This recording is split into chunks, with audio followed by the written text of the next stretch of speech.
Captain Zexthel stared at the long-range scanner display with all four of his eyes focused on the same point. The green dots on the screen showed his salvage fleet moving through the empty space between star systems. But there was something else there, something big. "Captain," called out his sensor operator, Vixtal, "we are picking up a large object. It is not moving, the readings are strange." Zexthel moved his tall, thin body across the bridge of his ship. His people, the Kethver, had been salvaging old ships and space junk for many years. It was good business. Old technology could be sold to other races who needed parts or metals. But this reading was different from anything they had seen before. "How big is it?" Zexthel asked. "Very big, Captain. Maybe 3 kilometers long."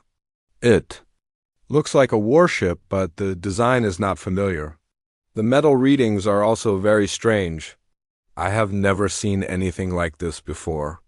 Zexthel felt his breathing slow down.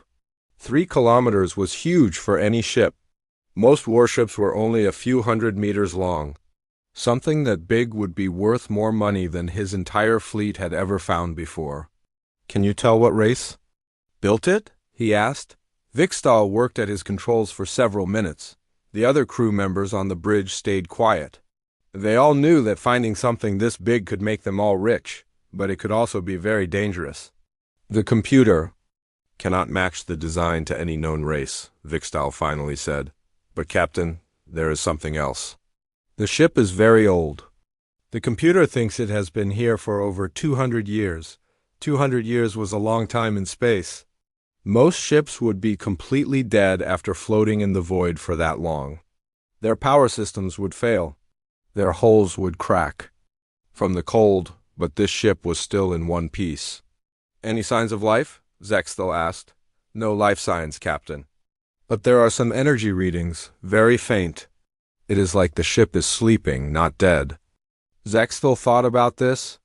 A sleeping ship could mean many things. Maybe the crew was in some kind of frozen sleep. Maybe the ship's computer was still working, or maybe it was a trap. "Send a message to the other ships in our fleet," he ordered. "Tell them we have found something interesting. All ships should move closer, but stay ready to run if there is trouble." The Kethver salvage fleet had 12 ships. Most of them were small and fast, designed to get in and out of dangerous places quickly.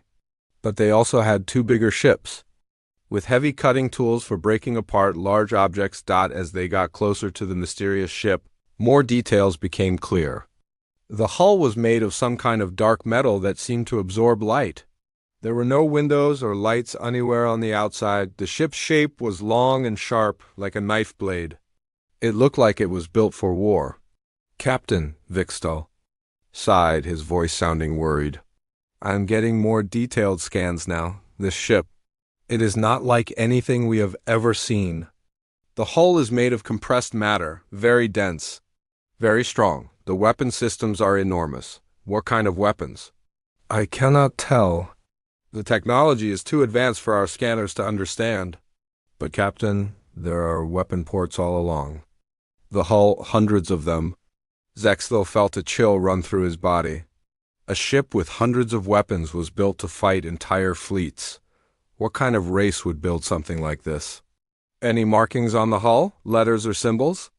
Vixtal adjusted his scanners. "Yes, Captain. There are symbols on the side. The computer is trying to translate them now." They waited. The bridge was completely quiet except for the soft humming of the ship's engines. Finally, the computer made a soft beeping sound.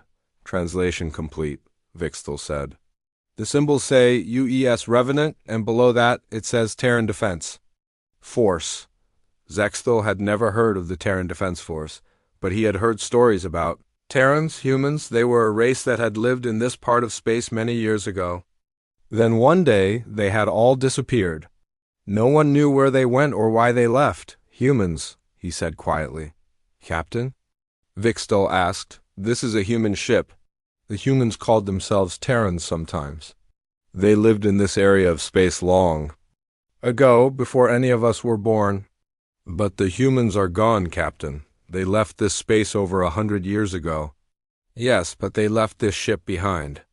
Zexthel stared at the image of the human warship on his screen. It was beautiful in a deadly way. Every line of the ship spoke of power and danger. But if it had been floating here for 200 years, it should be safe to salvage. Bring us alongside, he ordered. But keep our distance. I want to send a small team aboard first. Captain, are you sure that is wise? We do not know anything about human technology. That is exactly why we need to learn. A ship this advanced could teach us many things, and the materials alone would be worth a fortune. The salvage fleet moved closer to the human warship. As they got near, they could see more details. The ship was in perfect condition. There was no damage to the hull. No signs of battle. It looked like it could start moving again at any moment. How is this possible? Asked Vixtel. No ship stays in perfect condition after 200 years in space. Maybe human technology is better than we thought, Zextel replied. They found an airlock on the side of the human ship. It was much larger than the airlocks on Kethver ships. Everything about this vessel was built on a bigger scale. Prepare a boarding team, Zextel ordered. 5 crew members with full environmental suits. Take cutting tools and scanning equipment. I want to know everything about this ship. Captain, should you not stay on our ship? It might be dangerous. I am going with the boarding team. I want to see this human technology for myself. The boarding team gathered in the airlock. Besides Zextel, there were 4 other Kethver crew members. All of them wore heavy environmental suits that would protect them from radiation, cold, and dangerous gases. They crossed from their ship to the human warship using a flexible tunnel. The human airlock was much more complex than anything they had seen before. It had multiple layers and scanning systems. Try to open it, Zextel ordered. One of his crew members, an engineer named Kovacs, examined the airlock controls. The symbols are different from ours, Captain. But I think I can figure it out. It took several minutes, but finally the outer door of the human airlock opened. They stepped inside and the door closed behind them. Then something unexpected happened. The airlock began to fill with breathable atmosphere. The ship is providing air for us, Kovacs said, checking his instruments. The atmosphere is safe to breathe. How can it do that? The ship has been dead for 200 years. Maybe it is not as dead as we thought, Captain. The inner airlock door opened, and they stepped into the human warship. What they saw amazed them. The corridors were wide and tall, built for beings larger than the Kethver. The walls were made of smooth metal that had a slight glow to it. Everything was clean and in perfect condition. This does not look like a ship that has been abandoned, one of the crew members said. They moved deeper into the ship. Their footsteps echoed in the wide hallways. They passed many doors, all of them sealed. Some had symbols on them that their translation devices could not understand. Captain, Vixtal's voice came through their communication system from their own ship. We are detecting some activity on the human ship. Energy levels are rising slowly. What kind of activity? It is hard to tell. It looks like computer systems are starting to work. Maybe our presence triggered something. Zextel stopped walking. Everyone stay alert. The ship might be responding to us being here. They continued exploring. The human ship was like a maze. There were dozens of levels and hundreds of rooms. They found what looked like crew quarters, but they were much larger than what most races would need. They found storage areas filled with equipment they could not identify. Captain, look at this, Kovacs called out. He was standing in front of a large screen on the wall. Symbols were moving across it in patterns they could not read. What is it? I think it is the ship's computer system. It is definitely active now. As they watched, the symbols changed. Slowly, they began to form patterns that their translation devices could understand. Warning appeared on the screen. Unauthorized personnel detected, initiating identification. Protocols. The ship knows we are here, Zextel said quietly. More text appeared on the screen. Species, unknown, intent, unknown, threat level, undetermined, awakening Guardian protocols. Guardian protocols? One of the crew members asked. What does that mean? Before anyone could answer, lights began turning on throughout the ship. They could hear the sound of machinery starting to work somewhere in the distance. The ship was coming to life around them. "Captain," Vixtal's voice came through their communication system again. "You need to get out of there. The ship's energy levels are rising fast. Something big is happening." But it was too late. As they turned to head back to the airlock, they found their path blocked. A wall of energy had appeared across the corridor, glowing with a soft blue light. They were trapped inside the human warship. And something told Zexel that the ship had wanted them to come inside. It had been waiting for visitors for 200 years. Now they were here, and the ship was waking up. The blue energy wall hummed softly in front of them. Zexel reached out carefully with one clawed finger to touch it. The moment his finger got close, a sharp pain shot through his hand and up his arm. "Do not touch it," he warned the others. "It will hurt you." Kovacs pulled out his scanning device and pointed it at the energy barrier. "Captain, this is not just a wall. It is some kind of force field, very advanced. I have never seen anything like it. Can we break through it?" "I do not think so. The energy levels are too high. If we tried to cut through it, we might damage our suits or hurt ourselves." Zexel looked around. The corridor stretched in both directions, but now there were energy barriers blocking both ways. They were trapped in a small section of the hallway. "Captain," Vixtal's voice crackled through their communication system. "What is your status?" "We can see energy building up all through the human ship." "We are trapped inside?" Zexel replied. "The ship has put up some kind of barriers. We cannot get back to the airlock. Should we try to cut you out?" "No, do not damage the ship yet. Let us see what it wants first." The lights in the corridor grew brighter. Then they heard a sound they had not expected. Footsteps. Someone or something was walking toward them through the ship. "Did you hear that?" whispered one of the crew members. "Yes," Zexel said quietly. "Everyone stay calm. Get your weapons ready, but do not shoot unless I tell you to." The footsteps got louder. They were coming from the direction deeper inside. The ship, heavy steps, like someone wearing metal boots? But that was impossible. The ship had been empty for 200 years. Then they saw a light moving in the darkness beyond the energy barrier. It was getting closer. The footsteps stopped, and a figure stepped into the light. It was tall, much taller than any of the Kethver. It wore what looked like armor made of the same dark metal as the ship's hull. But the strangest thing was its face. They could see through it like it was made of light instead of solid matter. "Greetings," the figure said in perfect Kethver language. "I am Captain Sarah Chun of the United Earthship Revenant. You are trespassing on human territory." Zexel stared at the figure. It looked like a human, but humans had solid bodies. Like most other races, this one seemed to be made of light and energy. "You are human?" he asked. "I was human," the figure replied. "Now I am something more. I am the guardian of this ship. But humans disappeared from this space long ago." "How? Can you still be here?" The figure that called itself Sarah Chun stepped closer to the energy barrier. Now they could see her more clearly. She had short hair and sharp features. Her eyes glowed with the same blue light as the energy walls. "My people did not disappear," she said. "We evolved. We became something better than flesh and blood. I have been waiting here for over 200 years, keeping watch." "Waiting for what? For someone to find this ship?"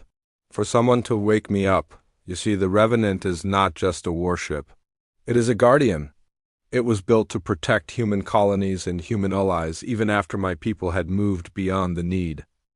"For our physical bodies," Kovacs stepped forward. "Are you a ghost?"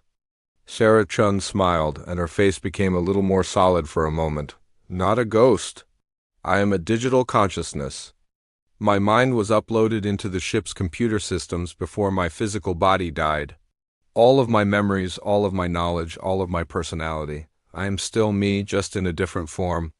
"Why did you trap us here?" Zexel asked.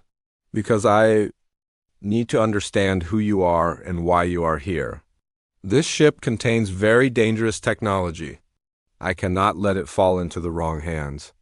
We are salvagers. We found your ship floating in space. We thought it was abandoned.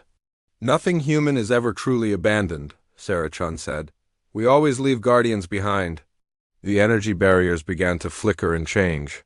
Instead of solid walls of light, they became more like windows. The Kethver could see through them now, but they still could not pass through.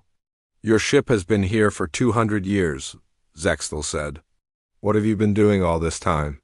Waiting, watching, learning. I have been monitoring radio signals from across this part of the galaxy. I know about your people, the Kethver.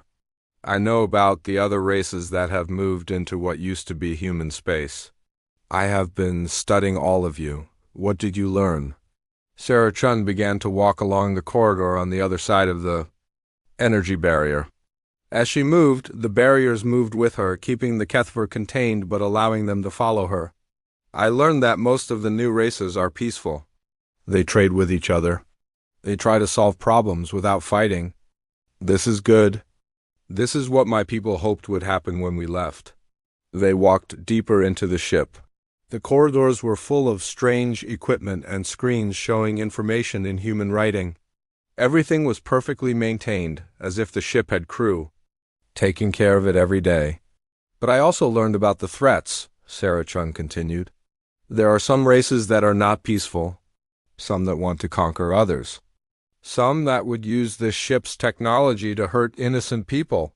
What kind of technology? Kovacs asked. They entered a large room filled with glowing panels and complex machinery. In the center was a raised platform with what looked like a command chair. This ship was humanity's most advanced creation, Sarah Chun said. It can travel faster than light in ways that other races have not discovered yet. It can become invisible to all known sensors. It can repair itself using materials from space dust and asteroids. She gestured to the walls around them. Now the Kethver could see that the walls were not solid. They were moving, flowing like liquid metal. The ship was alive in a way they had never imagined. The hull is made of programmable matter, Sarah Chun explained.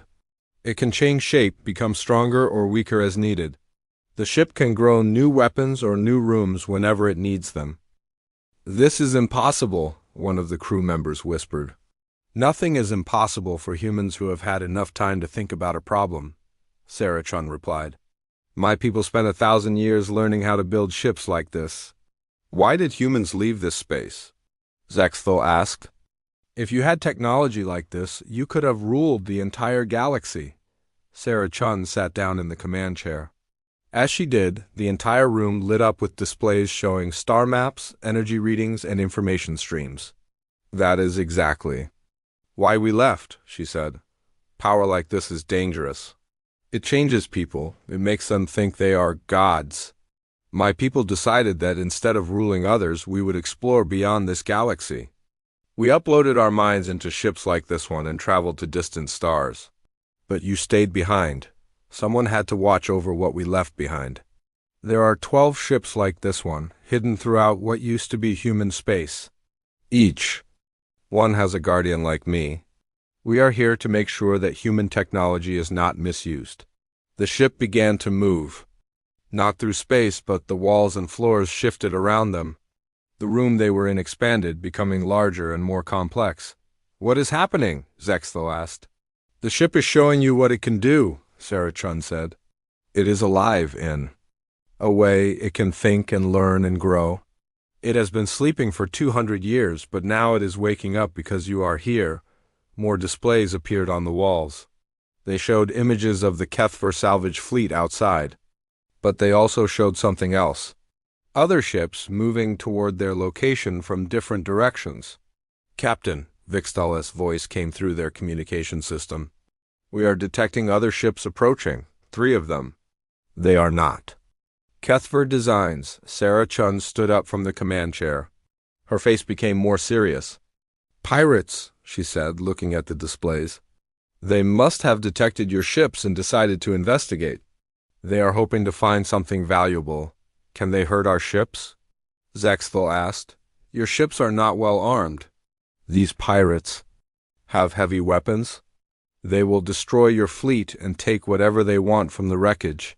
We have to warn our people. I'm already warning them, Sarah Chun said. The displays showed communication signals being sent to the Kethver fleet. But your ships cannot outrun the pirates. They will be caught. Then we have to fight. Sarah Chun looked at him with glowing eyes. Your ships cannot fight 3 pirate vessels and survive. Then what can we do? For the first time since they had met her, Sarah Chun smiled a real smile. We can show these pirates why humans built ships like the Revenant. The energy barriers around the Kethver dissolved. They were free to move around the ship. The ship is waking up completely now, Sarah Chun said. It has been waiting for a reason to protect innocent people again. Your salvage fleet will give it that reason. What do you need us to do? Stay here and watch. You are about to see what human technology can really do when it is used to protect others instead of conquer them.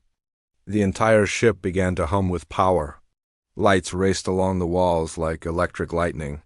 The Kethver could feel the ship's engine starting up for the first time in 200 years. Outside, the pirate ships were getting closer to the Kethver salvage fleet. They did not know that they had just made a very big mistake. They had woken up a human warship. Sarah Chun moved to the center of the command room. As she walked, the floor beneath her feet began to glow. Lights spread out from where she stepped, connecting to every wall and surface in the room. Computer, she said in a clear voice. Full. Awakening protocol. Prepare all systems for combat operations. A voice answered her, but it did not come from any speaker the Kethver could see. It seemed to come from the ship itself, from the walls and the air around them. Good morning, Captain Chun. It has been 247 years, 156 days, 8 hours, and 23 minutes since last activation. How may I serve you? We have hostile vessels approaching friendly salvagers. 3 pirate ships, heavy weapons, moving to attack position. I am authorizing defensive action. Understood, Captain. Initiating combat protocols. Shall I wake the crew? Zexthel looked around in confusion. What crew? I thought you were alone on this ship. Sarah Chun turned to him. Her form was becoming more solid now, more real-looking. I am not alone. I never was. This ship carries the preserved consciousness of my entire crew. 300 of the best human soldiers, engineers, and officers who ever lived. The room around them began to change. What had looked like empty walls now showed doors and passages that had not been there before. The ship's interior was reorganizing itself, creating new spaces and new functions. Wake them up, Sarah Chun ordered. All around the ship, lights began to appear. Not just the cold blue lights they had seen before, but warm lights in many colors. The Kethver could hear sounds now, voices speaking in human languages. Footsteps. Walking through corridors that had been empty moments before. Captain, Vixdala's voice came through their communication system. Something very strange is happening to that human ship. It is changing shape. And there are energy readings like nothing we have ever seen. Through the room's displays, they could watch what was happening outside. The Revenant was transforming. Parts of the hull were shifting and moving. New weapon systems were emerging from what had looked like smooth metal surfaces. The ship was becoming something designed for war. The pirates are almost in range of your fleet, Sarah Chun said, watching the tactical displays. They will start shooting in approximately 4 minutes. Can you stop them? I can do better than stop them. I can teach them why humans built ships like this. More figures began to appear in the command room. Like Sarah Chun, they looked like humans made of light and energy. But each one was different, with different faces and different expressions. They moved to control stations throughout the room. Reporting for duty, Captain, said one of them, a tall man with short gray hair. Lieutenant Commander Jackson, ready. To serve. Welcome back, Jackson. How do you feel? Like I just woke up from a very long dream. What is our situation? Sarah Chun gestured to the displays showing the approaching pirate ships. 3 hostile vessels preparing to attack innocent salvagers. We are going to remind them why attacking defenseless ships is a bad idea. More crew members appeared. A woman with dark skin and bright eyes took a position at what looked like a weapons control station. Commander Rodriguez reporting, Captain. Weapon systems are coming online. All primary and secondary batteries ready. A young man with red hair appeared at another station. Chief Engineer Murphy here, Captain. Engines are at full power. The ship feels good, real good. Zexthel watched in amazement as the command room filled with human consciousnesses. They all looked real, but he could see through them slightly. They moved and spoke like living people. But they were something else entirely. How is this possible? He asked Sarah-chan. When humans face extinction, we do not just give up and die, she replied. We find ways to continue. My crew and I uploaded our minds into the ship's computer systems before our bodies died. We became part of the ship itself. But why? Why did you choose to become like this? Because someone had to guard what we left behind. Someone had to make sure our technology was used wisely. And someone had to protect the innocent races that would come after us. The display showed that the pirate ships were now very close to the HFY salvage fleet. The pirates were sending threatening messages, demanding that the salvagers surrender their ships and cargo.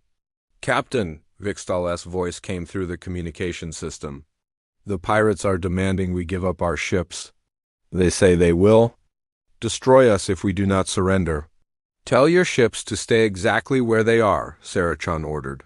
Do not move. Do not fight back, just wait, but they will shoot at us. No, they will not. Watch. Sarah-chan nodded to her crew. All stations report ready.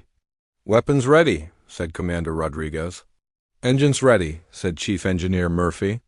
Sensors and communications ready, said Lieutenant Commander Jackson. Navigation ready, said another.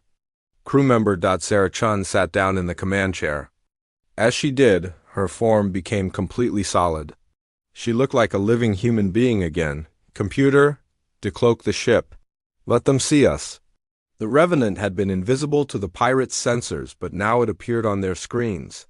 3 kilometers of human warship, bristling with weapons, positioned directly between the pirates and the HFY fleet. Through the communication system, they could hear the panic in the pirates' voices. Where did that ship come from? It just appeared out of nowhere. Look at the size of that thing. What race builds ships that big? Sarah-chan activated the ship's external communication system. When she spoke, her voice was broadcast to all the ships in the area. Attention pirate vessels. This is Captain Sarah-chan of the United Earthship Revenant. You are threatening innocent civilians under my protection. You have 30 seconds to turn around and leave this area. One of the pirate captains responded, with anger in his voice. This is not human space anymore. Humans are gone. You have no authority here. I have the authority of 300 human souls and the most advanced warship ever built, Sarah-chan replied calmly. You now have 20 seconds. The pirates did not leave. Instead, they began moving into attack formation around the HFY ships. 15 seconds, Sarah-chan announced. The lead pirate ship powered up its weapons and aimed them at one of the HFY salvage vessels. 10 seconds. The pirate ship prepared to fire. 5 seconds. The pirate captain's voice came over the communication system. You are outnumbered 3-1, human ghost. Even if you are real, you cannot stop all of us. Time is up, Sarah-chan said quietly. She looked at Commander Rodriguez. You may fire when ready. What happened next amazed the HFY. The Revenant did not use massive energy weapons or explosive missiles. Instead, thin beams of blue light reached out from the human ship and touched each of the pirate vessels. The pirates' ships did not explode. They simply stopped working. Their engines shut down. Their weapons powered off. Their life support systems continued to function, but everything else on their ships died. What did you do to them? Zexthel asked. We used quantum disruptors, Commander Rodriguez explained. They interrupt the flow of energy and electronic systems. The pirates are alive and safe, but their ships are completely disabled. We could have destroyed them, Sarah-chan added, but humans do not kill unless there is no other choice. We disable threats when possible, destroy them only when necessary. The pirate ships were now floating helplessly in space. Their crews were alive but trapped on vessels that could not move or fight. "This is impossible," came the voice of one pirate captain. "No weapon can shut down an entire ship like that." "Human weapons can," Sarah-Chun replied. "Now you have a choice. We can repair your ships and let you leave, but you must promise never to attack innocent people again. Or we can leave you here to think about your actions until someone else finds you." There was a long silence. Then one of the pirate captains spoke up. "We promise. We will not attack innocent ships again." "Good, but I will be watching." "There are 12 ships like mine hidden throughout this region of space. If you break your promise, one of us will find you." The Revenant's blue beams reached out again and touched the pirate ships. This time, the ship's engines came back to life. Their basic systems started working again. "Your weapons will remain disabled for 24 hours, Sarah-Chun announced. "That should give you time to think about finding a more honest way to make a living." The pirate ships slowly moved away, heading back toward whatever dark corner of space they had come from. Zexthel stared at the displays showing the retreating pirates. "You could have destroyed them easily, could you not?" "Yes," Sarah-Chun replied. "This ship has weapons that could turn those pirate vessels into dust in seconds, but that is not the human way. We believe in giving people chances to be better." "What if they had not listened? What if they had kept trying to attack?" Sarah-Chun's expression became more serious. "Then we would have stopped them permanently. Humans are peaceful by choice, not because we are weak. When someone threatens innocent people and refuses to listen to reason, we do what we must do." The human crew members began to fade away, returning to wherever in the ship's systems they resided when not needed. Soon only Sarah-Chun remained visible. "The crisis is over," she said. "Your salvage fleet is safe. What happens now?" Zexthel asked. "Now you have a choice to make. You came here looking for salvage for old technology to sell, but you have found something much more important. You have found guardians who still protect this region of space. What kind of choice?" Sarah-Chun stood up from the command chair and walked over to where the Kethver were standing. "You can leave and forget you ever found this ship. We will remove all traces of our existence from your ship's records. You can go back to your normal lives as salvagers. Or you can help us. There are threats in this part of the galaxy that we cannot handle alone. Pirates like the ones you just saw. Slavers who steal people from their homes. Warlords who conquer peaceful worlds. We need allies who can go places we cannot, who can gather information we need. You want us to become spies? I want you to become our friends. Humans have always believed that the best way to fight evil is to work together with good people from all races." Zexthel looked at his crew members. They all seemed stunned by what they had witnessed. "What would we have to do?" "Keep doing what you already do. Travel through space, visit different worlds, trade with different people, but also watch for signs of trouble. Listen for rumors about threats to innocent people, and when you find such threats, let us know." "And in return?" Sarah-Chun smiled. "In return, you will have the friendship and protection of humanity's guardians. And occasionally you will see justice served to those who prey on the innocent." The ship around them began to change again. The walls became transparent, giving them a view of space outside. They could see the Kethver salvage fleet, safe and undamaged. "Think about it," Sarah-Chun said. "You do not have to decide right now, but remember this day. Remember that there are still those who watch over the innocent, even in the darkest parts of space." As she spoke, the energy barriers reappeared, but this time they formed a pathway leading back to the airlock. "You are free to leave whenever you wish," she said. "Your ships are safe and you have an amazing story to tell." But Zexthel knew that this was more than just a story. This was a chance to be part of something bigger than just salvaging old ships. This was a chance to help protect the innocent. Zexthel did not move toward the pathway that would take them back to their ship. Instead, he stepped closer to Sarah-Chun. "Before we decide anything," he said, "I need to understand something. You said there are 12 ships like this one.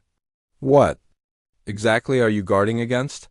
Sarah Chun's expression became more serious. The warm lights in the room dimmed slightly, and new displays appeared on the walls. These displays showed star maps with red markers scattered across human space. When my people left this region of the galaxy, we knew that other races would move in to fill the empty space. Most of these races are good people, like your own. But we also knew that some threats would come. The displays zoomed in on different areas of the star map. Each red marker represented a different kind of danger. There are the pirates, like the ones we just dealt with. They are a small problem, easily handled. But there are worse things moving in the darkness between stars. One display showed a region of space that seemed completely empty. No stars. No planets, nothing but void. The Devourers, Sarah Chun said quietly. A machine race that consumes entire worlds to build more machines. They are still far away, but they are moving in this direction.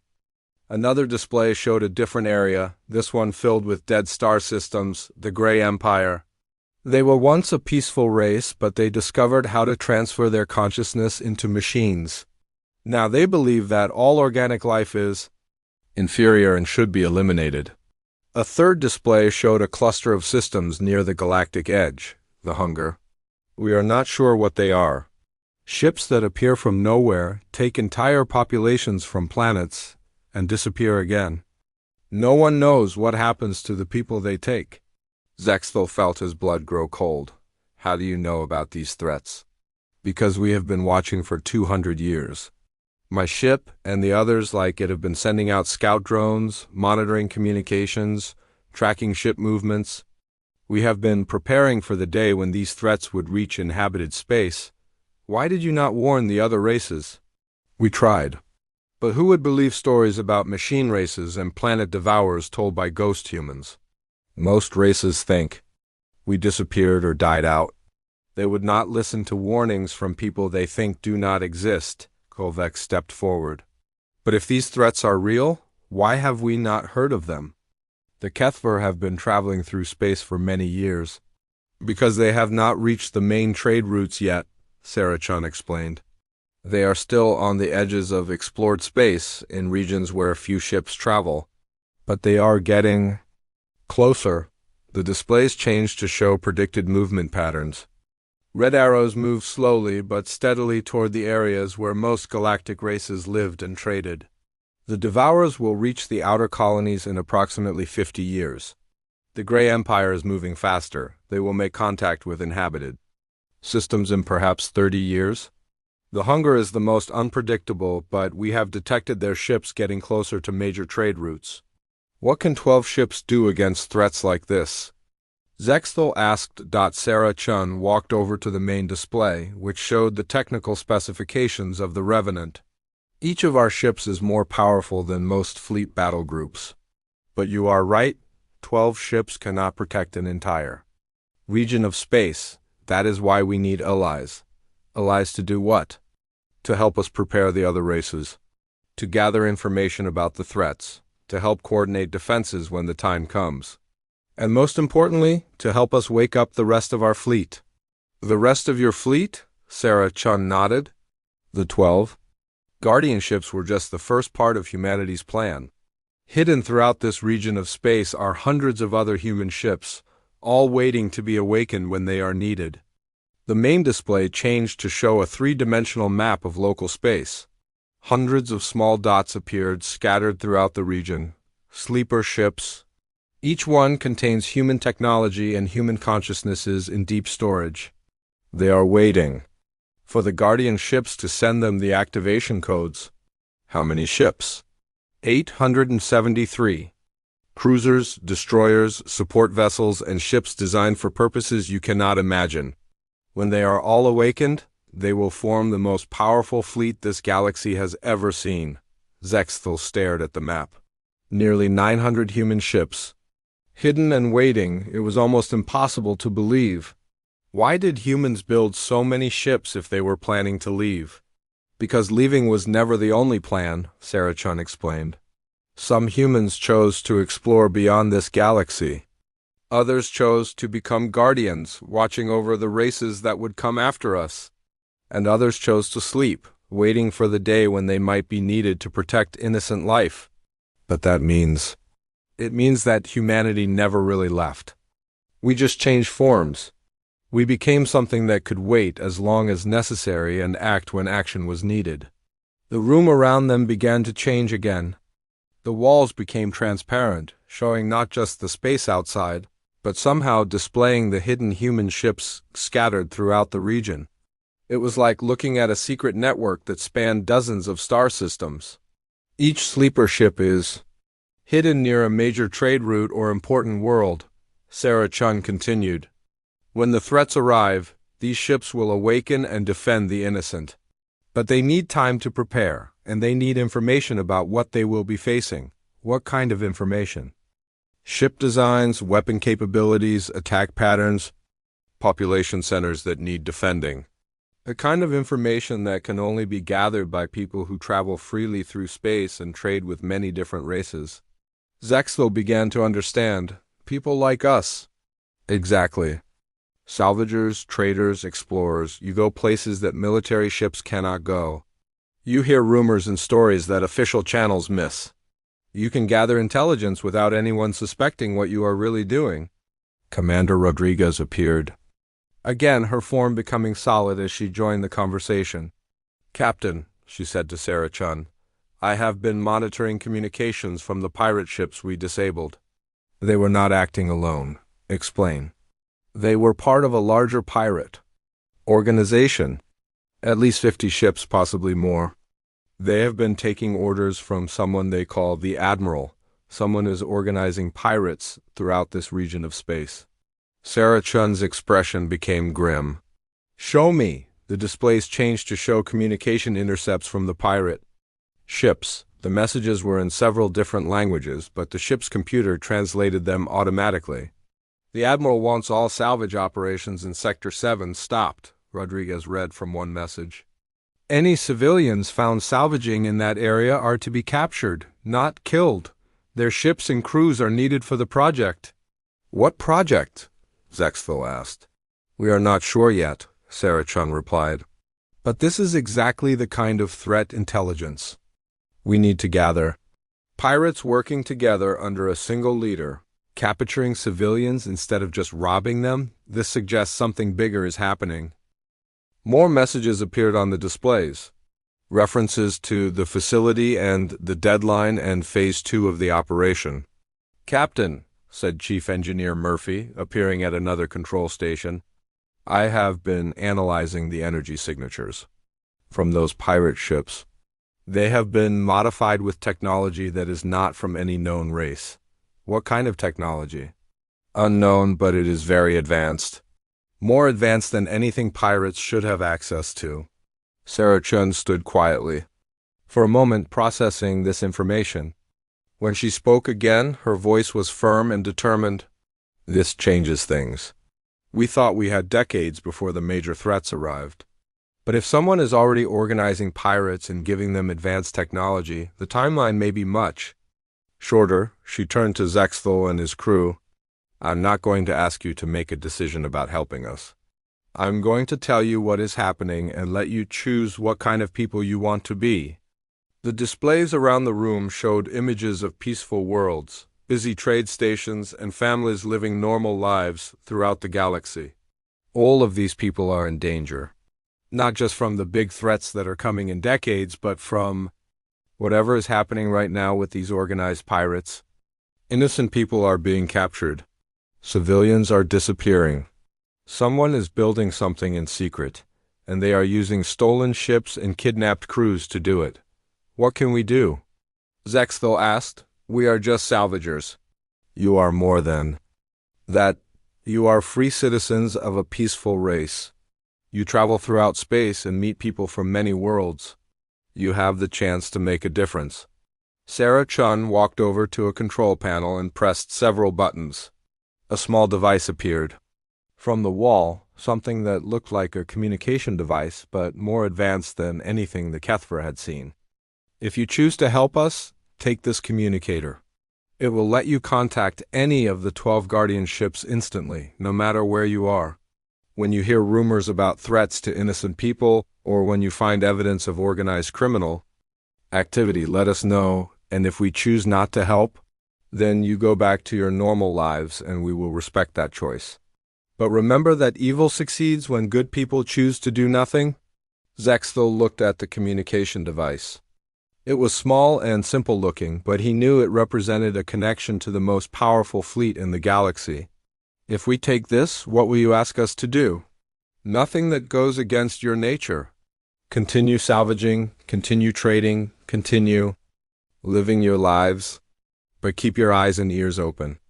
When you find evidence of threats to innocent people, share that information with us. And what will you do with that information? Sarah Chun smiled, but it was not a gentle smile.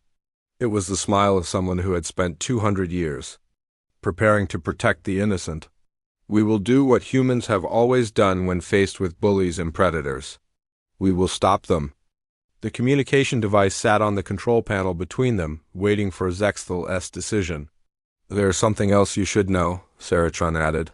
If you agree to help us, you will not be alone. There are already other allies throughout this region of space. Good people from many races who have chosen to work with us. How many others? Enough.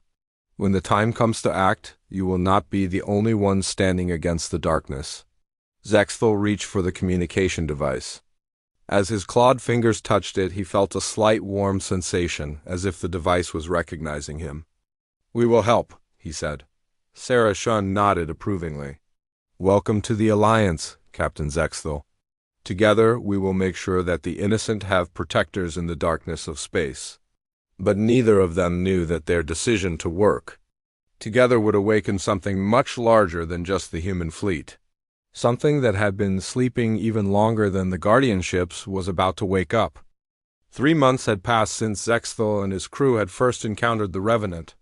In that time, they had continued their salvaging work, but now they also served as information gatherers for the human Guardians. The small communication device Sarah Chun had given them had proven invaluable, connecting them to a network of allies they had never known existed during those months. They had reported 17 different incidents of organized pirate activity. Each time, one of the Guardian ships had responded, either stopping the pirates directly or coordinating with local authorities to handle the situation. The galaxy was becoming a safer place, bit by bit, but today was different. Today, Zexthel's ship was approaching a region of space that had been marked as highly dangerous on their star charts. They were investigating reports of an entire colony that had vanished without sending any distress signals. Captain, Vixtel called from his sensor station. We are detecting the colony world ahead, but something is very wrong. What do you mean?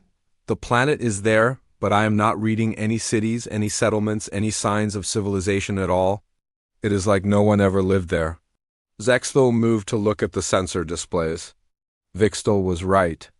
The planet showed up clearly on their scanners, but there were no energy signatures, no radio signals, no evidence that millions of people had once lived there.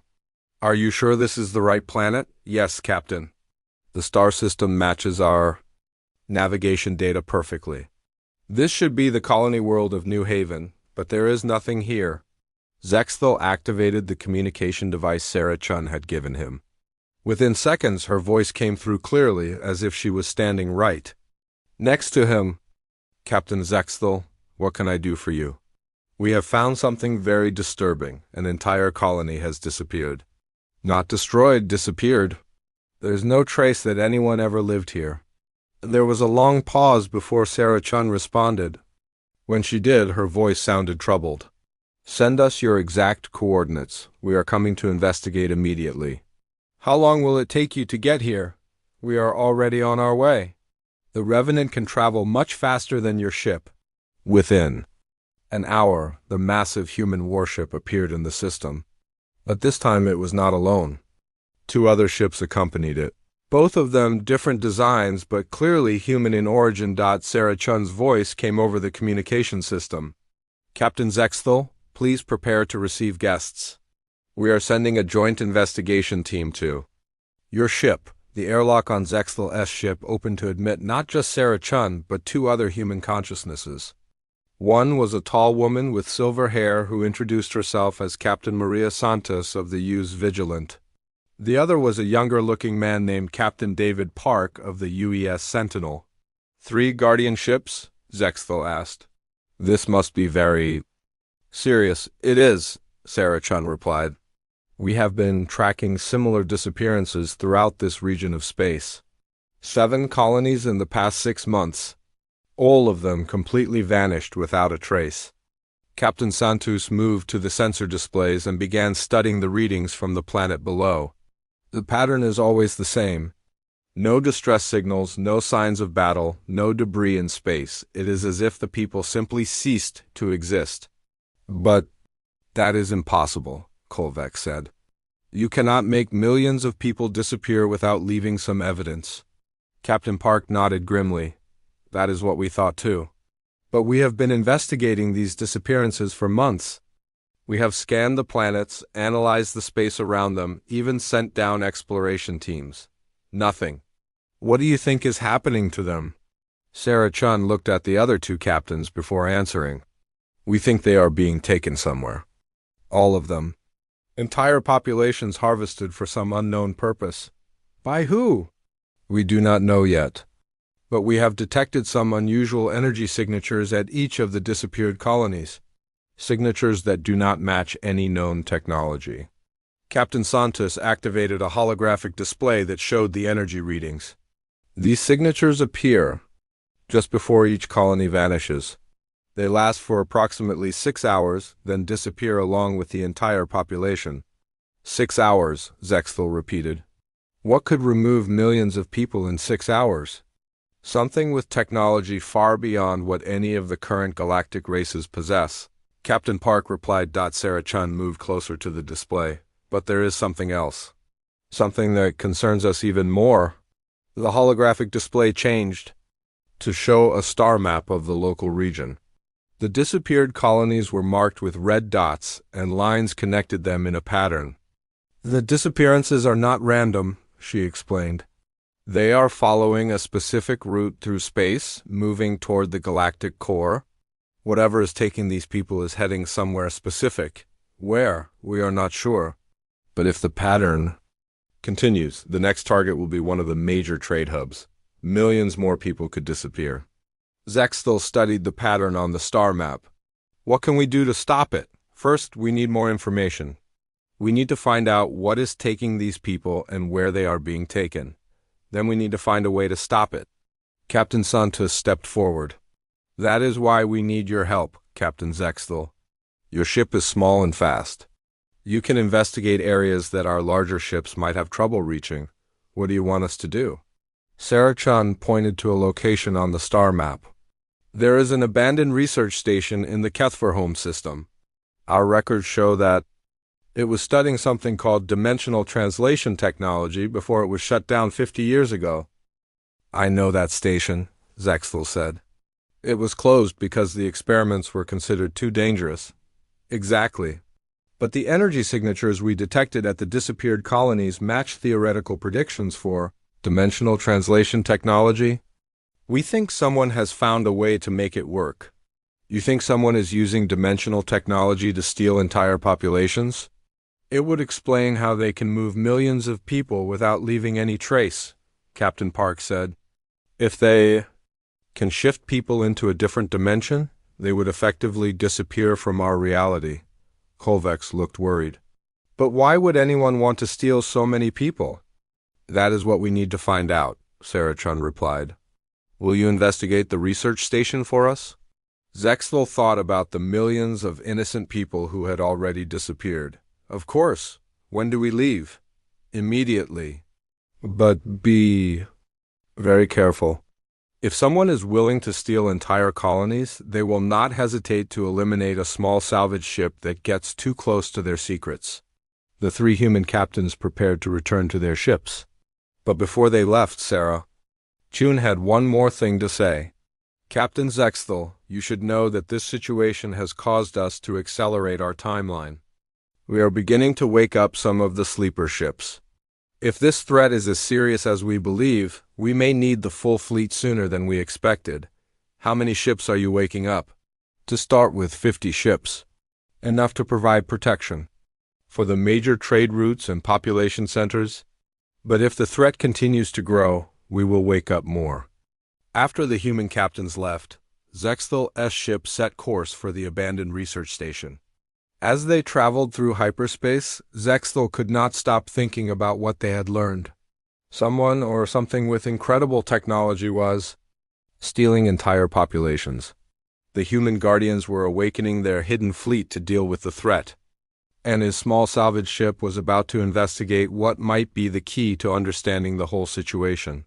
"Captain," Vixtal said from his station, "we are approaching the research station, but I am detecting something unusual." "What is it?" "The station is not abandoned. There are ships docked there, several of them, and they are not Kethver designs." Zexthal moved to look at the sensor displays. Vixtal was right.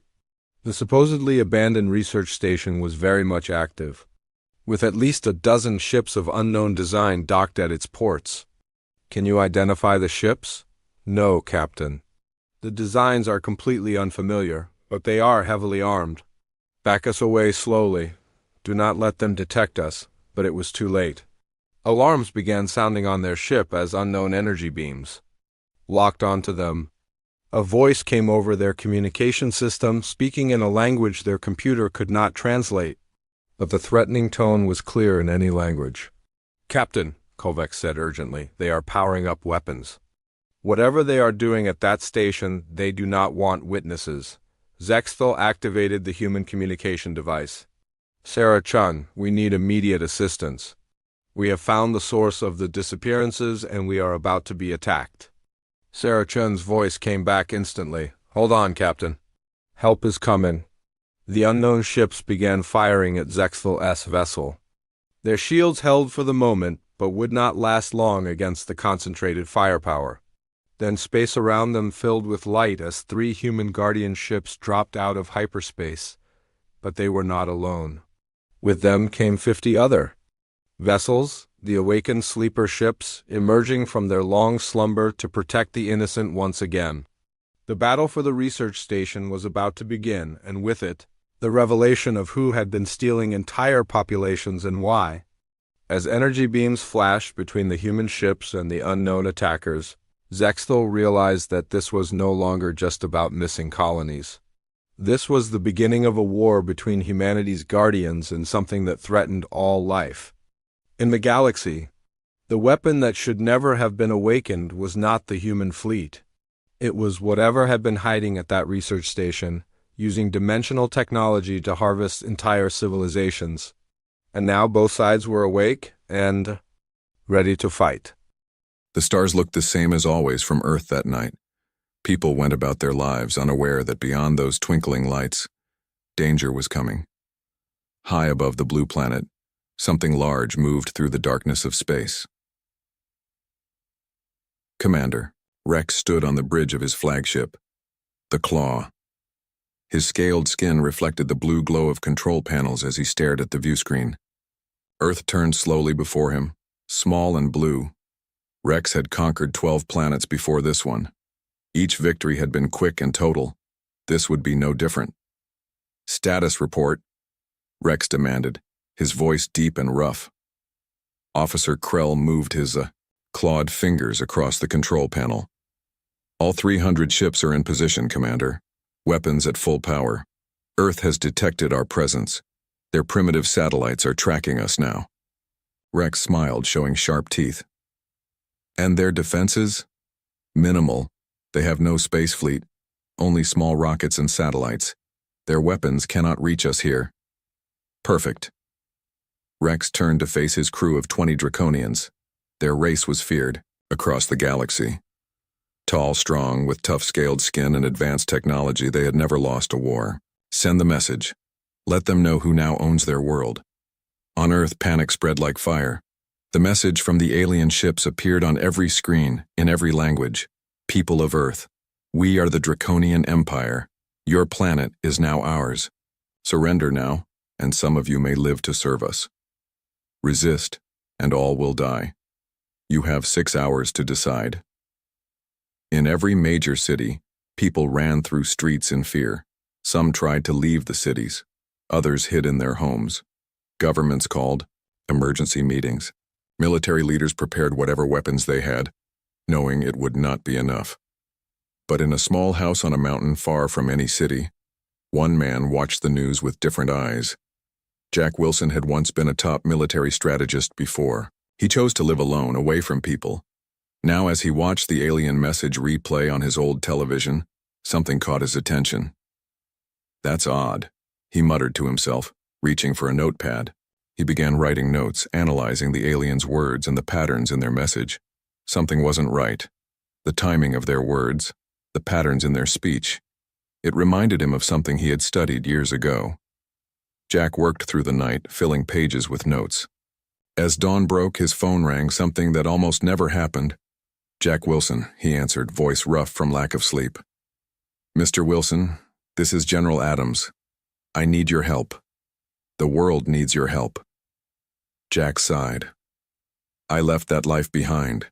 General, the President asked for you personally. You're the best strategic mind we have."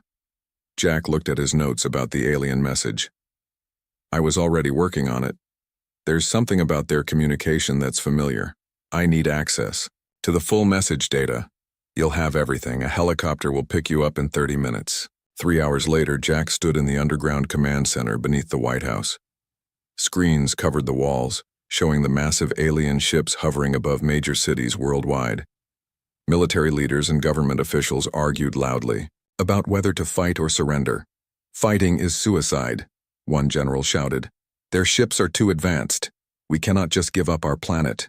Another replied. President Reeves, a tall woman with tired eyes, noticed Jack. "Everyone quiet. Mr. Wilson is here." The room fell silent as all eyes turned to Jack.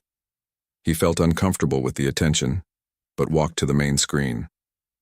"Show me all communications from the aliens unfiltered," he said to the technician. As data filled the screens, a woman stepped forward. She had dark, curly hair and intelligent eyes behind simple glasses. "I've been analyzing that too," she said. "Dr. Eliza Reeves, astrophysics. Any relation to the president?" Jack asked. "My sister?" Eliza replied simply. "Look at these patterns in their transmission." Together, they studied the data while everyone watched. After 20 minutes of quiet work, Jack looked up. "Their technology has a flaw," he said, pointing to specific patterns. "Their communications show signs of quantum instability when passing through Earth's magnetic field. And look here, 3 of their smaller ships disappeared from our tracking for 8 seconds. Yesterday," Eliza nodded, "I detected unusual energy readings at these locations." She pulled up a map showing points around the world.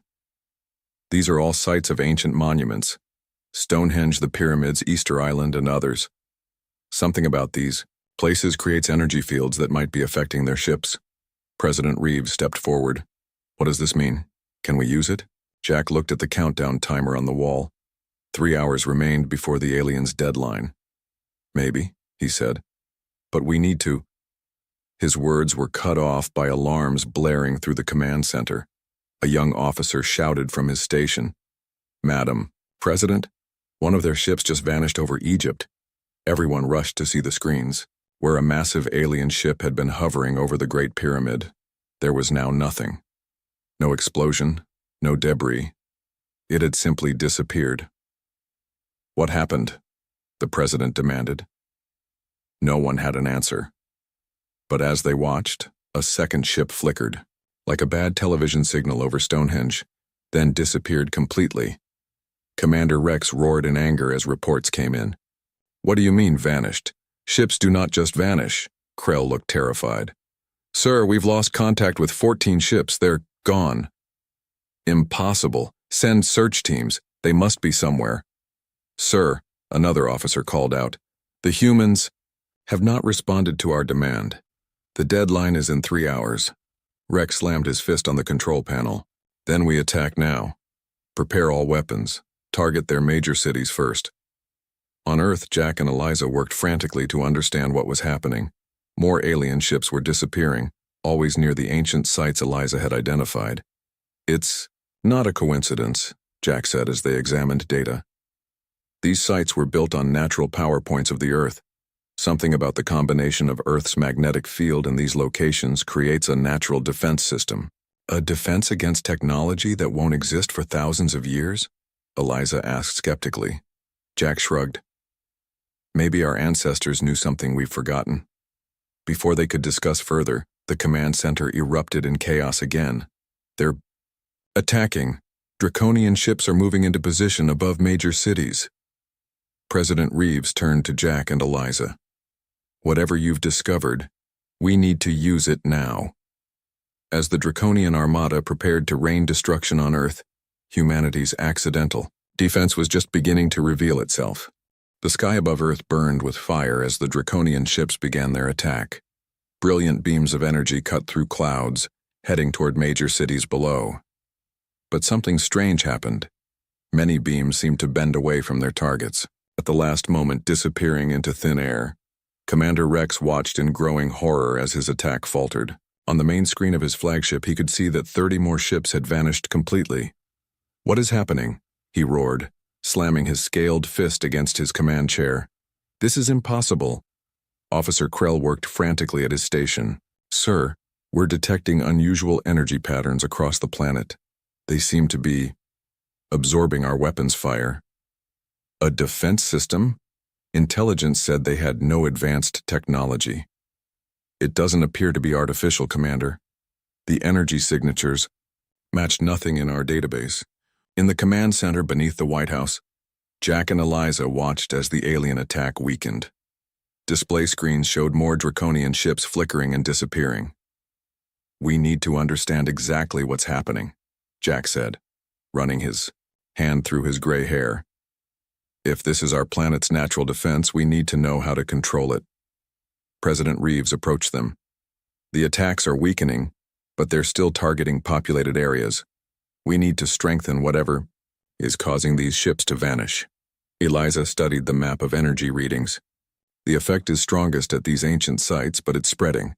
It's almost like the planet is waking up." "We need to go to one of these sites," Jack decided. "See it firsthand." Within an hour, a military helicopter carried Jack and Eliza toward Stonehenge. As they flew, reports came in from around the world. More Draconian ships vanishing, ground troops disappearing when they tried to land. The helicopter pilot pointed ahead. "Look at that." Above Stonehenge, a Draconian ship hovered, surrounded by a strange shimmer in the air. As they watched, the ship seemed to stretch and distort, like an image in a funhouse mirror. Then, with a flash of blue light, it vanished. "Land. As close as you can," Jack ordered. Standing among the ancient stones minutes later, Jack and Eliza felt a strange vibration in the air. Their equipment readings were off the charts. "These energy patterns," Eliza said, studying her tablet. "They're similar to theoretical models of interdimensional physics." "In simple terms?" Jack asked. "The ships aren't being destroyed. They're being shifted somewhere else. Another dimension or reality." Jack touched one of the massive stones, feeling it hum with energy. "Why now? These stones have stood for thousands of years." Eliza's eyes widened with realization. The Draconian technology.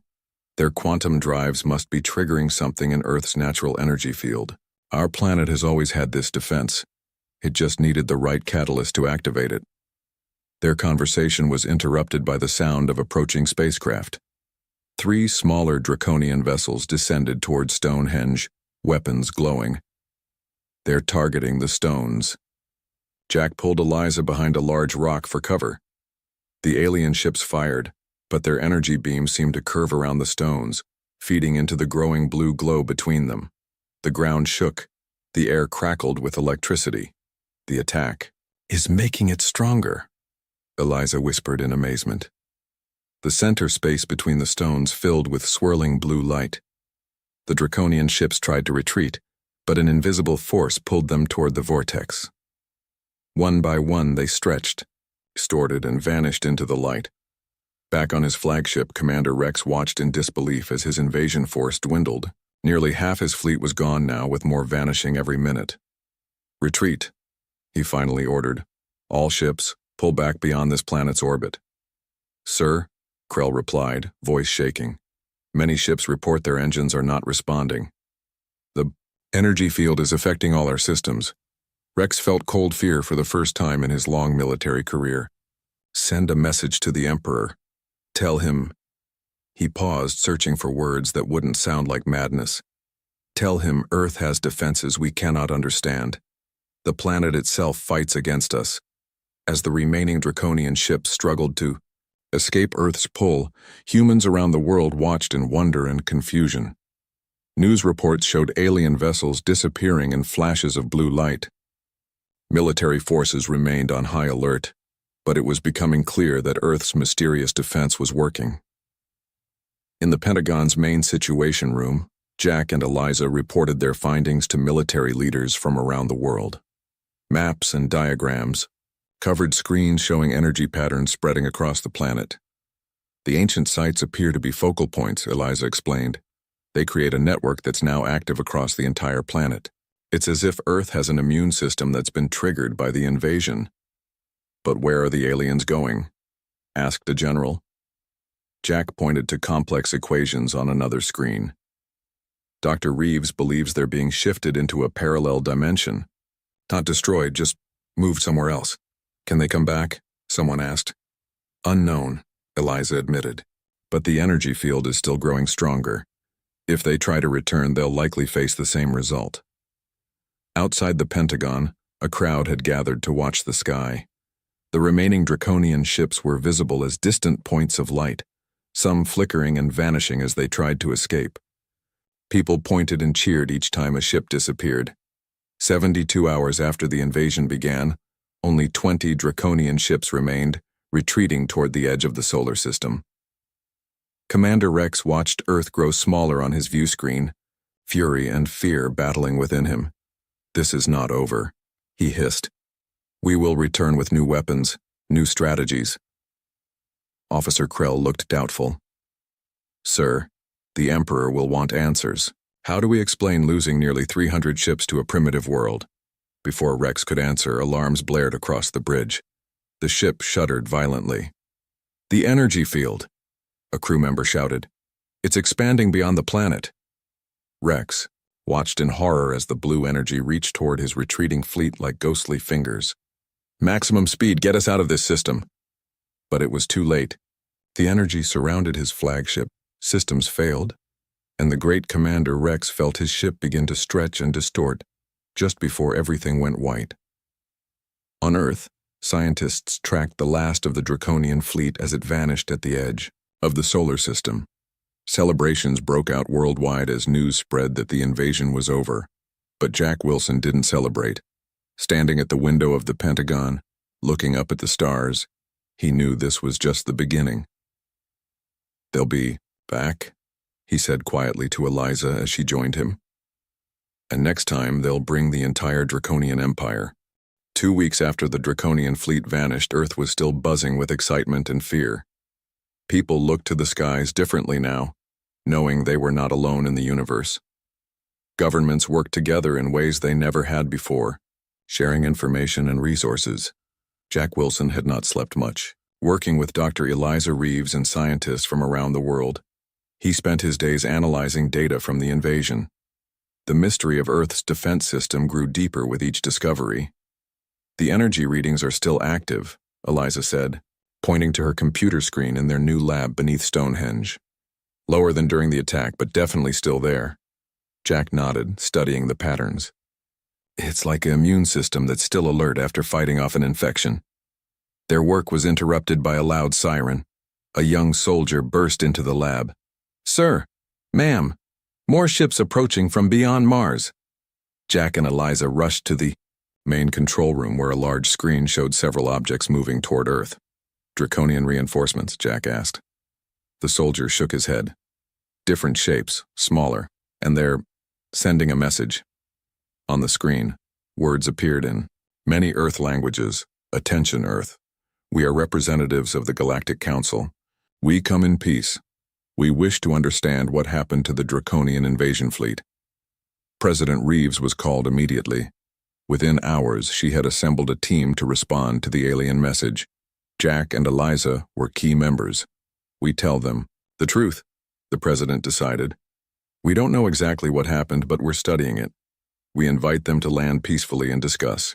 3 days later, 5 ships from different alien civilizations landed on a flat plain near Stonehenge.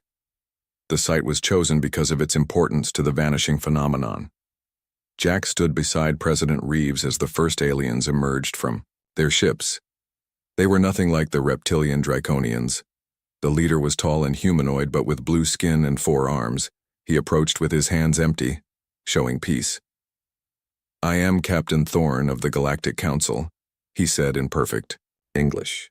"We have observed your world for centuries, but never interfered. You were considered a primitive species, not ready for contact." President Reeves stepped forward. Yet the Draconians had no problem attacking us. Captain Thorne nodded. "The Draconian Empire does not follow Council rules. They conquer any planet they wish, or they did until now." He looked around at Stonehenge. 300 warships gone. The greatest military force in the known galaxy, defeated by a species that hasn't even visited its own moon yet. "We've been to the moon," Jack corrected. Thorne smiled slightly. "My apologies. The point remains. This is unprecedented. The entire galaxy is talking about Earth now, some with fear, some with hope. In the days that followed, scientists from Earth worked with the alien visitors. They shared information, tested theories, and studied the energy fields around the ancient sites. Captain Thorne was often seen working directly with Jack and Eliza. At first, the alien was cold and professional, clearly doubting humans could help. But as their work progressed, his attitude changed. "Your species sees patterns we miss," he admitted one night as they worked late in the lab. "You think differently." Eliza looked up from her equations. "How so?" "Most advanced species develop similar thought patterns," Thorne explained. "We follow logical paths, mathematical certainties, but humans," he gestured to Jack's notebooks filled with drawings and seemingly random connections. "You make leaps no logical species would attempt." Jack smiled. "We call it intuition." On the 10th day of their collaboration, a breakthrough came. They were studying blood samples from humans and comparing them to alien biology. "Look at this," Eliza said suddenly, pointing to her microscope. "Human cells react to the energy field. They actually seem to resonate with it." Further tests confirmed her discovery. Something in human DNA was uniquely attuned to the dimensional energies that had caused the Draconian ships to vanish.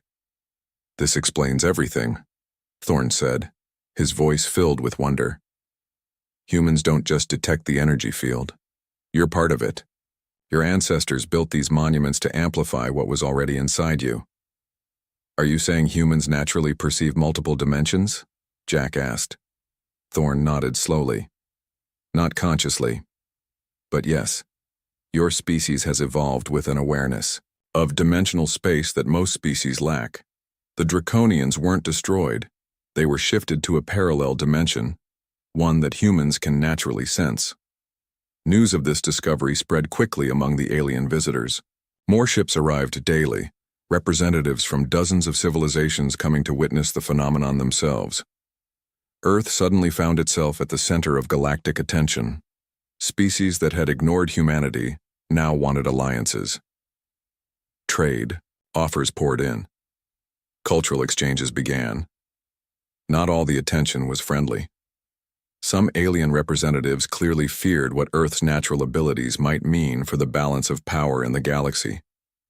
"They're afraid of us," Jack said to Eliza as they watched a group of insect-like aliens examining Stonehenge from a distance. "We went from unknown to threat overnight."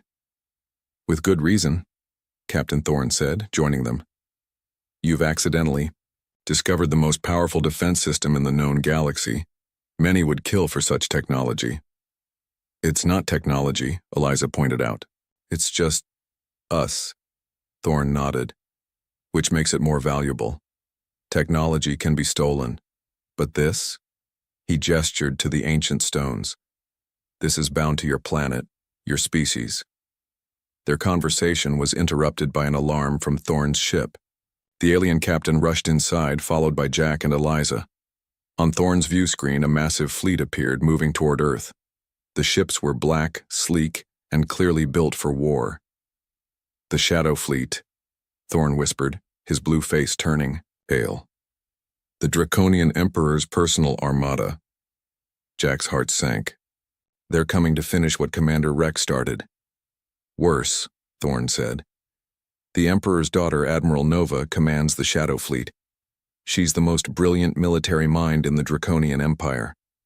And according to this message they're broadcasting, she's bringing technology designed specifically to counter Earth's defense system." President Reeves was informed immediately. Emergency meetings were held with all the alien representatives. "We will help defend Earth," Captain Thorne announced to the gathered leaders. "The Galactic Council cannot allow the Draconians to destroy a species with such unique abilities." Not all aliens agreed. Some left quickly, not wanting to be caught in the coming battle. As the Shadow Fleet approached, Earth prepared for another invasion. But this time, they were not alone. Several alien races offered ships, weapons, and knowledge. In the lab beneath Stonehenge, Jack, Eliza, and Captain Thorne worked frantically to understand and enhance Earth's natural defenses. If Admiral Nova had found a way to counter the dimensional shift, they needed to make it stronger. "We need to activate all the ancient sites at once," Eliza suggested. "Create a network that covers the entire planet." Jack studied the map of sites around the world. Pyramids, stone circles, temples, all built on natural power points of the Earth. It could work, but how do we activate them all simultaneously? Captain Thorne smiled for the first time since the Shadow Fleet was detected. "That's where my people can help. We have technology that can amplify energy signals across vast distances." As the Shadow Fleet entered the solar system, Earth prepared for its greatest test. This time, humanity was not ignorant of the cosmos. This time they would fight with knowledge of their own power, and with allies from the stars. Admiral Nova watched Earth grow larger on her view screen, her scaled face set in grim determination. "So this is the planet that defeated my father's fleet," she hissed. "We shall see if it can defeat mine." The Shadow Fleet appeared in Earth's sky like black stars, 300 warships, each larger and more deadly than those in the first invasion. Admiral Nova's flagship, the Void, was twice the size of any other vessel, its surface covered in strange technology that pulsed with purple light. "Energy dampeners ready," Nova commanded from her bridge, her voice cold and precise. Unlike her father, Commander Rex, she did not underestimate the humans. "Begin scanning for dimensional anomalies." On Earth, preparations moved at frantic speed. Jack and Eliza had developed a plan with Captain Thorne to amplify Earth's natural defenses. Teams of humans and aliens worked at ancient sites around the world, installing devices that would strengthen the dimensional energy field. At Stonehenge, Jack watched as Thorne's engineers connected glowing blue crystals to each standing stone. "Will this really work?" he asked. Thorne adjusted a crystal. "In theory. We're combining your natural planetary defense with our technology. No one has ever attempted this before." Eliza approached with her tablet. "The Shadow Fleet is holding position just beyond the moon. They're scanning us." "They're being cautious," Jack said, learning from the first invasion's mistake. President Reeves arrived by helicopter with military leaders from around the world. The stone circle had become Earth's main defense command. "Status report," she demanded. Eliza pointed to the map showing all major ancient sites around the planet. 15 locations are online. 7 more will be ready within the hour. "The Shadow Fleet will not wait much longer," Thorne warned. "Admiral Nova is known for striking when least expected." As if his words had summoned her, a voice suddenly came through all communication devices. Even people's phones and computers across the planet broadcast the same message: "People of Earth." Admiral Nova's voice was smooth but threatening. "Your trick worked once. It will not work again. We have studied your dimensional defense and developed countermeasures. Surrender, now or be destroyed." To demonstrate her power, Nova fired a single weapon at the moon. A beam of red energy struck the surface and a large crater appeared. The message was clear. Earth would be next. President Reeves turned to Jack. Options? Before he could answer, Thorne's sensors beeped urgently. Multiple ships breaking formation. They're attacking. The sky lit up as the Shadow Fleet launched its first assault, but instead of targeting cities like the previous invasion, they aimed for the ancient sites. They know, Eliza cried.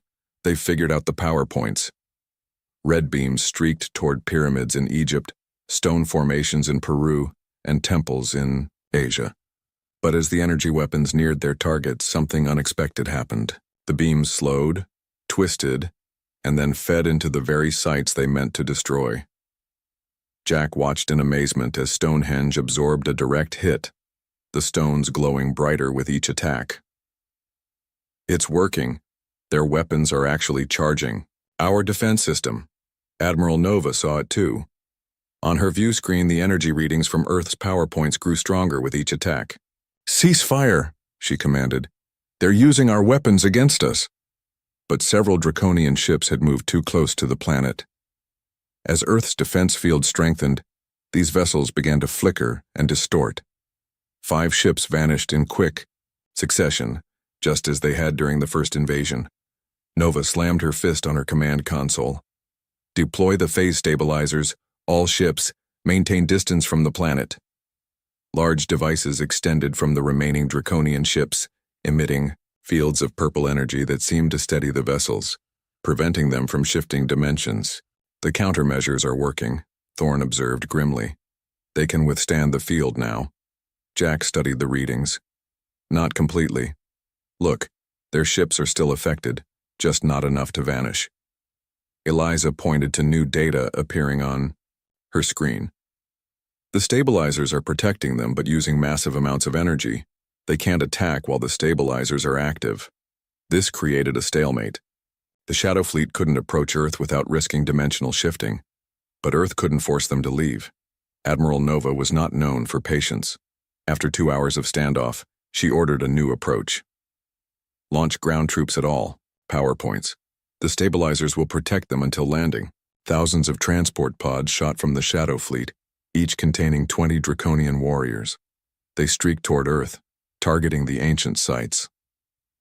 At Stonehenge, Jack watched the pods descending.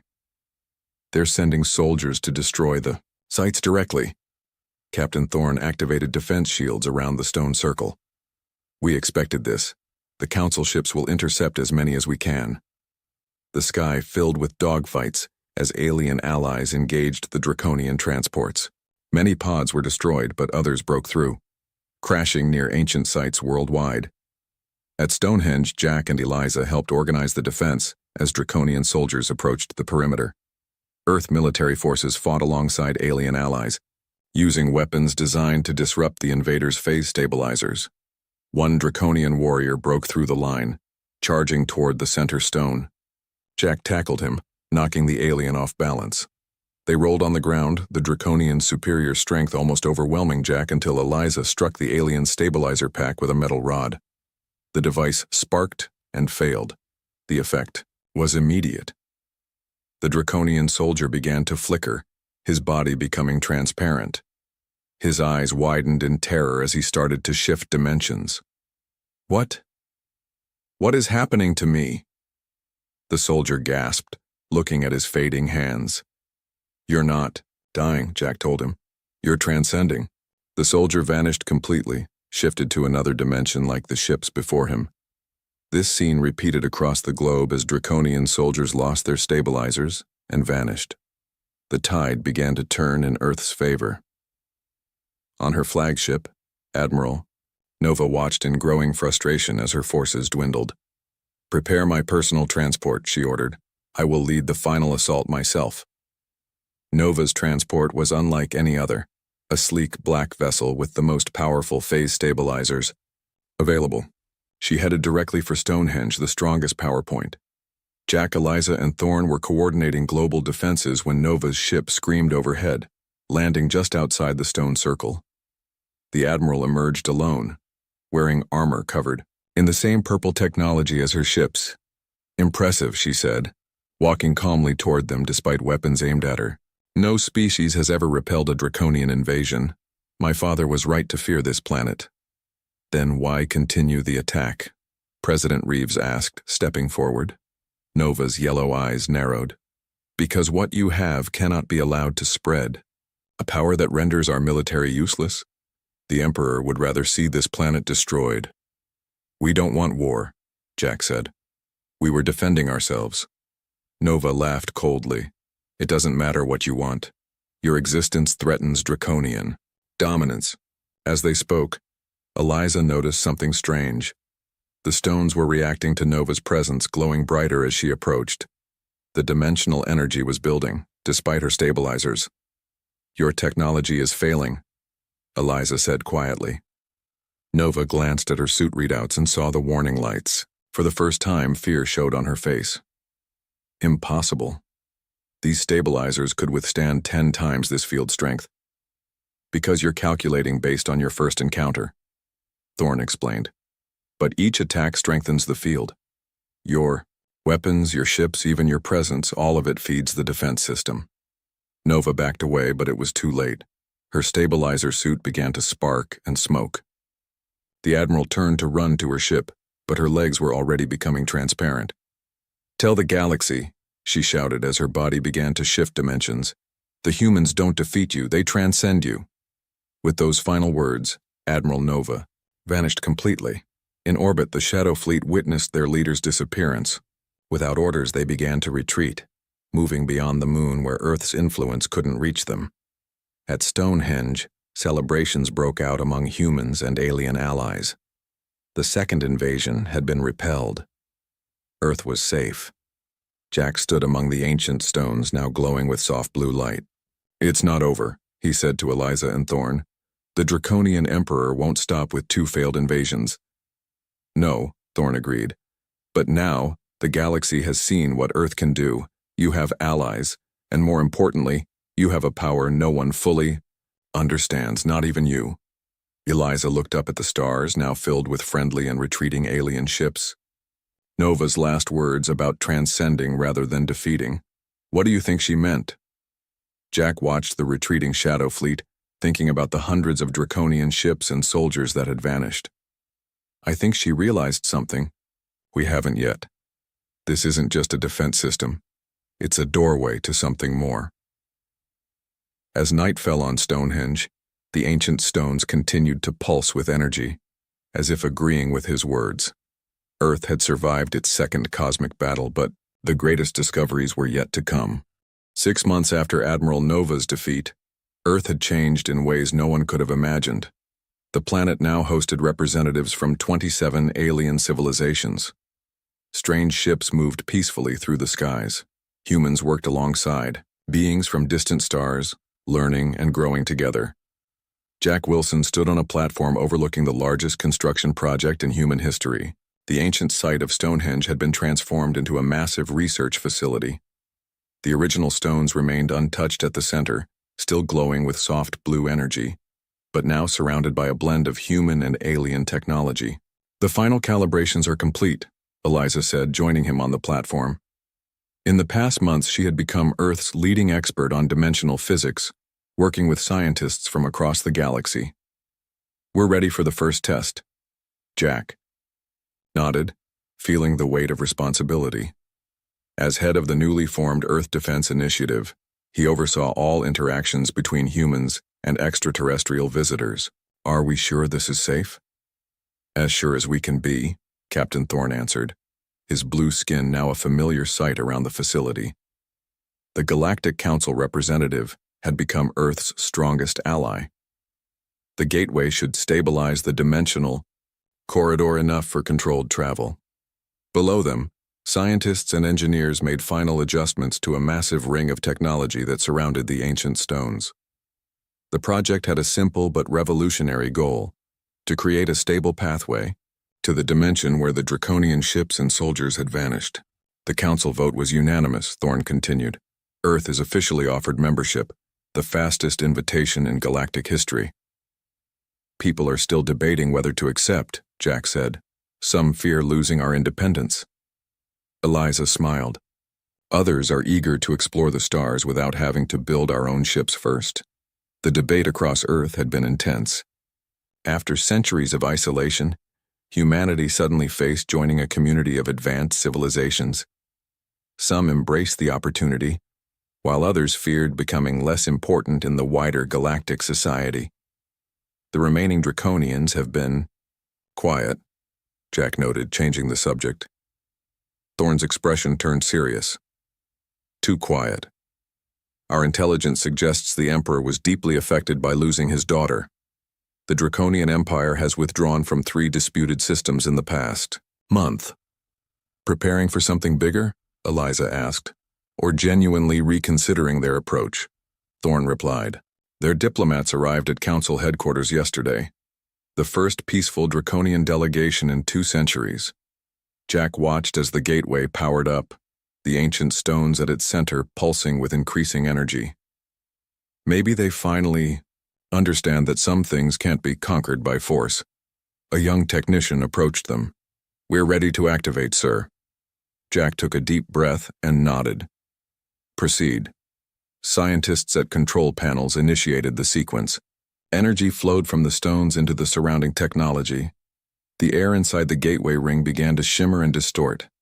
Dimensional corridor stabilizing, Eliza reported, watching readings on her tablet. Field integrity at 85%, 90% holding steady. Inside the ring, the air seemed to tear open, revealing a swirling blue vortex. Unlike the violent energy that had swallowed the Draconian ships, this portal was calm and controlled. Send the probe, Jack ordered. A small drone moved forward into the portal and disappeared. Screens showed data streaming back from the other side. We have telemetry, a scientist shouted excitedly. The probe is functional and sending data. Everyone gathered around the screens to see the first images from another dimension. The landscape looked similar to Earth, but with subtle differences. The colors slightly shifted, the light coming from what appeared to be 2 suns. No sign of the Draconian ships yet, Eliza noted as the probe continued transmitting. But the dimension matches our calculations. This is definitely where they went. Then something moved across the probe's camera view.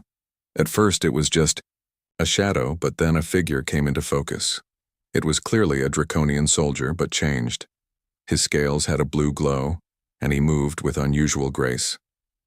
The soldier looked directly at the probe, showing no fear or aggression. Instead, he raised his hand in what appeared to be a greeting. He's aware of us, Jack whispered in amazement. More figures appeared behind the first, hundreds of Draconians, all transformed in similar ways. They gathered around the probe, watching it with curious, peaceful expressions. They've changed, Thorne said, his voice filled with wonder. The dimension has transformed them somehow. One Draconian approached the probe and spoke. The translation system took a moment to process his words. We have been waiting for you to find us, the transformed Draconian said. We have learned much in this realm. We wish to share our discovery with both worlds. Before anyone could respond, a new alarm sounded from the portal. The energy field began fluctuating wildly. Something's coming through, a technician shouted. The portal pulsed and expanded. From its center emerged a single figure, a Draconian female in what remained of an admiral's armor. Nova, Jack breathed, recognizing the admiral who had vanished months ago. But like the others, she too was transformed. Her scales shimmered, with blue energy, and her eyes held wisdom rather than aggression. She stepped forward calmly. Greetings, humans, Nova said, her voice softer than before. And to you, Captain Thorne of the Council. We have been expecting you to bridge the gap between our worlds. Admiral Nova, Jack approached cautiously. You've survived. She smiled, something no human had ever seen a Draconian do. More than survived. We have evolved. This dimension does not destroy, it elevates consciousness. We understand now what we could not before. What happened to the invasion fleet? Eliza asked. They are all here, all changed, without the aggression and fear that drove us before. We see the universe more clearly now. the connections between all things, all dimensions. Nova turned to face the gateway. This portal you have created is just the beginning. There are countless dimensions, countless realities to explore. We wish to help you understand them. Captain Thorne stepped forward. The Draconian Empire still threatens several worlds in our galaxy. Your father— I will speak with my father, Nova interrupted. Show him what I have learned. The Empire's path of conquest is primitive compared to what we could achieve through cooperation. For the next several hours, scientists and leaders asked questions as Nova explained what she had discovered in the other dimension. The transformed Draconians had learned to perceive reality in ways even the most advanced council species could not. By nightfall, plans were being made for an official expedition through the portal. Nova would return to her dimension, but with promises to maintain contact through the gateway. Before leaving, she took Jack aside. Your species is unique in the known galaxy, she told him. You exist partially in multiple dimensions without even realizing it. That is why Earth could defend itself. You are naturally attuned to the dimensional fabric of reality. And what does that mean for our future? Jack asked. Nova's eyes seemed to look beyond him, as if seeing something others could not. It means humanity's destiny lies not in conquering stars, but in bridging realities. You will become the guardians of the spaces between dimensions, a role far more important than any empire. As Nova stepped back through the portal, Jack stood, with Eliza and Thorne, watching the gateway pulse with energy. Do you believe her? Eliza asked. About our destiny? Jack looked up at the night sky, seeing it differently now. Not just as distant stars to visit, but as a thin veil hiding countless other realities waiting to be discovered. I think, he said slowly, that we've taken our first step into a much larger universe than anyone imagined. And yes, I think protecting the doorways between worlds might be more important than conquering them. Captain Thorne placed a four-fingered hand on Jack's shoulder. The Council will support Earth in this new role. Your world has gone from unknown to essential in less than a year. As the three stood watching the portal to another dimension, Earth continued its transformation from an isolated world to the center of a new galactic age, one built not on conquest, but on exploration and understanding of the universe's deepest mysteries. The disappearance of the Draconian Armada had not been Earth's end, but its true beginning.